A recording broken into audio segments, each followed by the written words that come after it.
At this point, label up your wires as much as you need and carefully pull them from their routing. Then it's just a quick 2 bolts to release the unit. Let's try to extract this unit very carefully.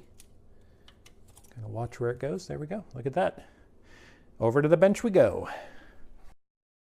Now I know what you're thinking. Gee, we took so much time to remove it on the video and then we blazed through rebuilding it. Well, that's because these steps are basically identical to what we did in a prior video. So check that link out and you can see the AB14 rebuild steps in detail. Okay, well, there's our unit. So we're just going to put this back on the car. Installation's reverse of removal.